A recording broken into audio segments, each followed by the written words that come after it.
Howdy, Funnilies. So today I'm giving you the breakdown of my current situation and a little bit of my backstory. You probably have heard about it in other videos, but I'm going to go more into it specifically about my current weight loss goals and what's going to be happening within the coming year. All right, but before I do, just to cover myself legally so I don't see you in court, check out my disclaimer. Yeah, I don't remember what it's called. Disclaimer.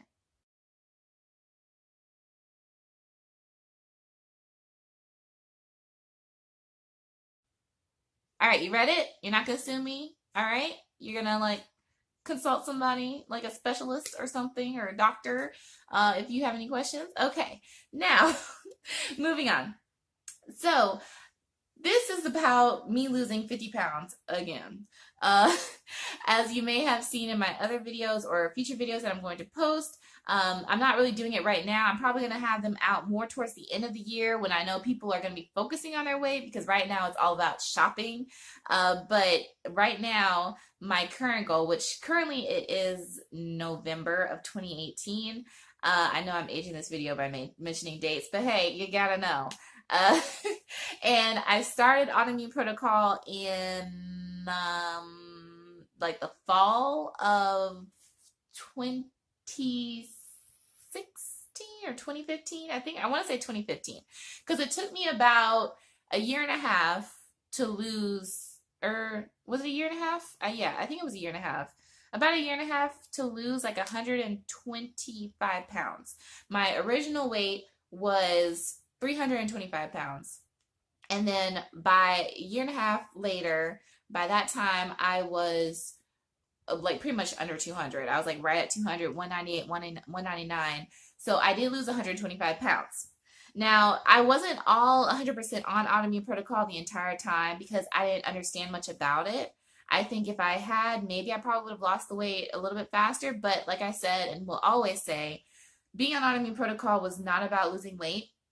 For me, it was about being healthy, because I have HS, which is called hidradenitis suppurativa. And it is pretty much a painful condition where you get boils on your arms, in your chest, and like between your legs, or like lower body, on your back. You pretty much get them from head to toe. In the most severest cases, in the severest cases, you will have it from head to toe. People have had them on their face, which I kind of do. You see, I have like this scar that's not going away. I'm gonna have to figure out how to take care of it. But you get like massive ones even. I've had them as large as like a baseball pretty much, and they were very, very painful, and I was sick and tired of it. Doctors weren't helping me out. I think like one doctor gave me what they give me, antibiotics. That didn't work. One doctor wanted to put me on birth control. I think I might have tried it. I don't even remember. I don't think I did though. No, I didn't. I don't think I tried the birth control thing. And I do know of people that have had procedures done for HS, but it was limited success as well. People, in real life, online, things like that, it's been a mixed bag. But for the most part, even though there are many treatments out there, it is very difficult to get HS into remission. And more people are discovering that they have it every single day. And coping with it is definitely difficult. Now, autoimmune protocol isn't even for HS. I'm recently learning because of another channel that's on YouTube called Attune Functional Medicine, I believe. Those are real doctors, and I really hope that I can get to visit and see them one day in order to get their expert opinion on my current situation, because I didn't know that I was supposed to avoid brewer's yeast. Brewer's yeast is actually what I'm supposed to avoid for HS. They said that there was some kind of study where like almost all the participants that had HS had like a remission of symptoms if they avoided something called brewer's yeast. But people don't even know what's all in brewer's yeast. Like they're saying certain fruits. Some people say it's all fruits. Some people say it's dried fruits, dried nuts, or whatever. This is like all this different like medical opinions or expert opinions or whatever floating around, and no one's actually like hard packed said, okay, this is definite. I've even signed up for their email list and tried to learn more about HS, and even with them like hearing it straight from doctors, it's still very much up in the air. because they're like, they have one. I haven't read every one of their emails. They send a lot of emails, not like a ton, but at least like once or one or two, like every few weeks. Which if you don't read them, it's gonna pile up because I've been on their email list for months, and I've literally only read like a handful of their emails. And one of them I read was about eggs, and pretty much they went to all this stuff, and it was like in the end, it's up to you whether it's up to your body whether or not you can handle eggs, if you have a sensitivity to them or not, because eggs contain an enzyme that you're not supposed to have on autoimmune protocol, and they don't know for sure if it really contains brewer's yeast or not. It's just so much speculation with that. So for me personally, I just am sticking to autoimmune protocol and doing my best to avoid brewer's yeast. But pretty much brewer's yeast isn't in autoimmune protocol unless you might be using nutritional yeast, because some people say that may contain brewer's yeast, but no one's 100% sure about that either. But pretty much for the most part, eating autoimmune protocol helps you to avoid that, minus certain things such as vinegar. People like to include bacon, which, like I said, is a questionable ingredient for me. Any processed meat is a questionable ingredient for me. Based off of my research, I haven't found anything definitive to say that, processed and cured meats actually are autoimmune protocol. Doesn't really make sense because they contain nitrites and nitrates, which are considered carcinogens. And the whole point of autoimmune protocol is to be away from anything that causes cancer, because autoimmune disorders are cancerous in nature. So it's a whole like rigmarole, and I'm not a nutritionist. People tell me I sound like one, but I am not a nutritionist. So please know, like, just take my words with a grain of salt, or if you feel like the need to consult a professional, as I say in my disclaimer, please do so. Please. But this is all based on my knowledge and based on my opinion and my philosophical views, whatever have you. Because I really do a lot of research to see what is best for me and my body and what makes sense. And to me, personally, bacon and vinegars, or like not vinegars, but like balsamic vinegar and stuff like that, they're all very, very borderline. And as one person I know who has an autoimmune disorder themselves says, if there's any room for a question, you probably shouldn't be bothering with it. So I kind of go with that rule of thumb when it comes to those kind of ingredients. Not with everything, but with that, definitely for me. Whatever works for you. If you don't have a reaction to cured meats, if you've tested it, isolated that ingredient, and saw how it worked for you, did your little food journal and food diaries, whatever you had to do, or consulted your physician and got all those little allergy shot things, and you don't have sensitivity to it, by all means, bacon away. But for now, that's just me. And that's why if I have any, what they call it, recipes, or pretty much, yeah, just recipes. If I create any recipes, I'm not including bacon. I do my best not to include anything with any kind of preservatives or like cured process in my meals. Moving forward with that. So losing 50 pounds, I'm sorry I went to that whole tangent, but really the whole reason I'm losing weight in the first place is for my body. Not only for me to be more fit and more active, to keep up with the children in my life and the animals in my life, and just to be able to do more outdoors, because I love hiking, I love traveling, and I don't want to feel like I'm being held back by my weight. A lot of it still is deeply rooted in my autoimmune disorder, because I can't run away from my autoimmune disorder. I have to really take care of it, because when I don't, I get scars, I get, pain. I feel so much pain that it just makes you want to cry sometimes. And living pain-free is like the ultimate just blessing to me. And I'm doing my best, absolute best, to be as pain-free as possible. And the best way to do that is from eating healthy. I feel better. It's, my skin improves. My body just loves when I'm eating healthy. And so I do my best to maintain that. It's not always practical, unfortunately, because eating healthy is expensive, but I do have my budget tips that I'm going to share with you as well. And sometimes, I'm going to be honest, sometimes I can't even fully do it. I can't fully even adhere to it, because you get so tired of eating the same thing.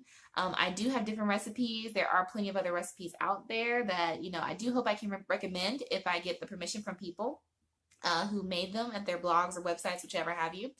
But for now, like I'm just trying. I'm trying to be on autoimmune protocol.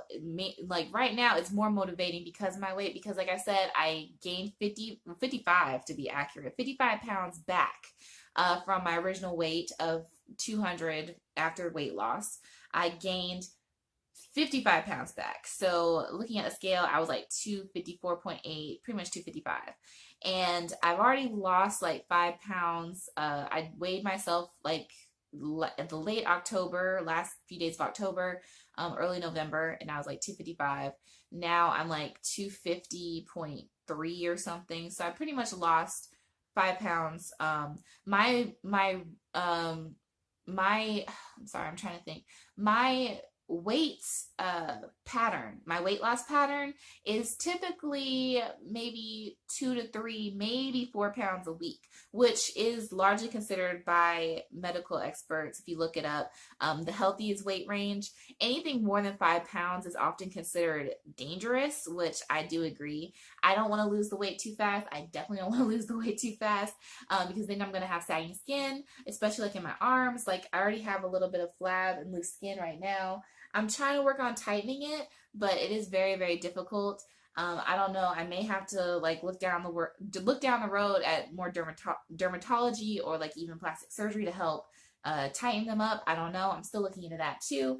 But first things first is getting back down to 200, and then I want to focus on. I mean, well, at the same time, if I can, work on muscle building at the same time.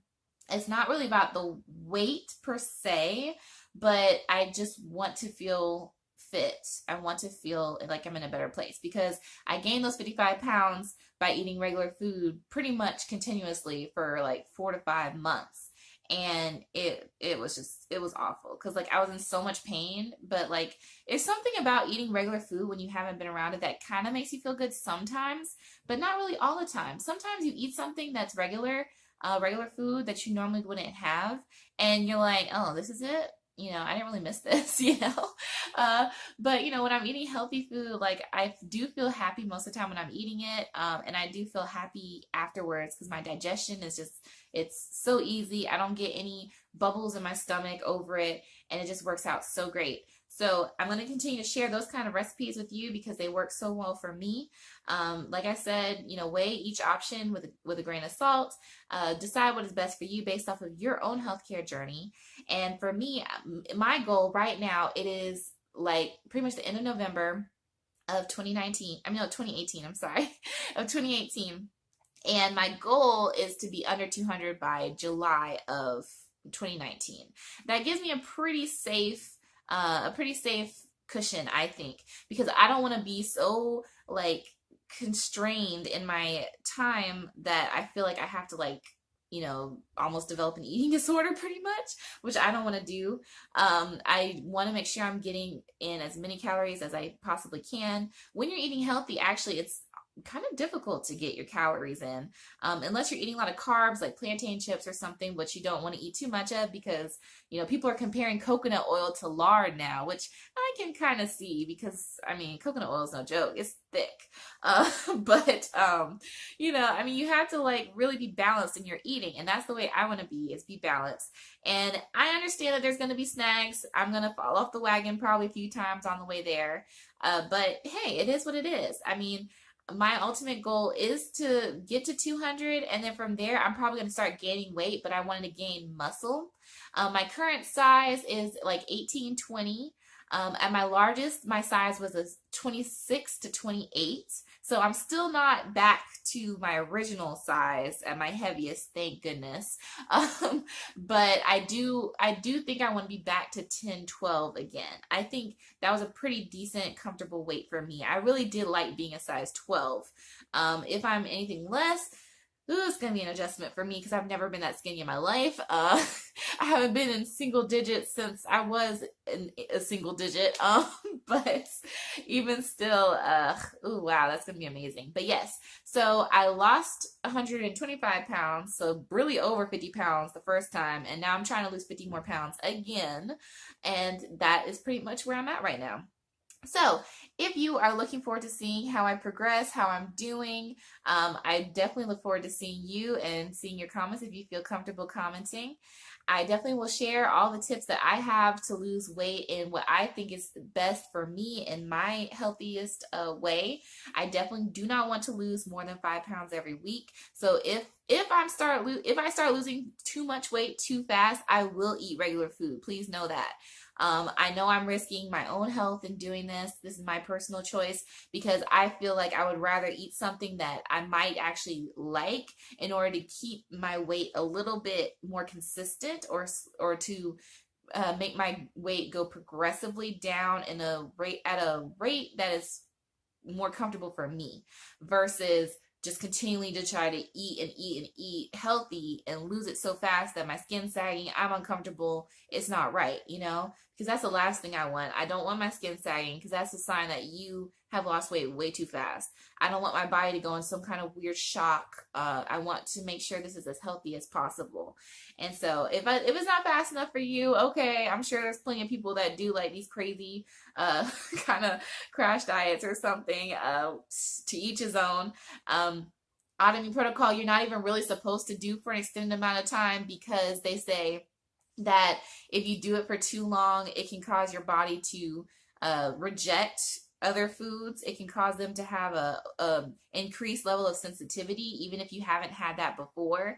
But for me, I've had my disease for pretty much ever since I was like a teenager, since I was like 13, so almost 10 years now. Well, actually over 10 years now. And so my body has progressed to the worst stage of HS, which is I think stage 3 or stage 4, or stage 5. Gosh, I'm terrible. I think it's stage 3 is the worst stage. But anyway, either way, whatever the worst stage of HS is, I'm pretty much there. And I've been there for quite some time now. And so kind of restarting the clock and resetting my cells is going to take a very long time for me.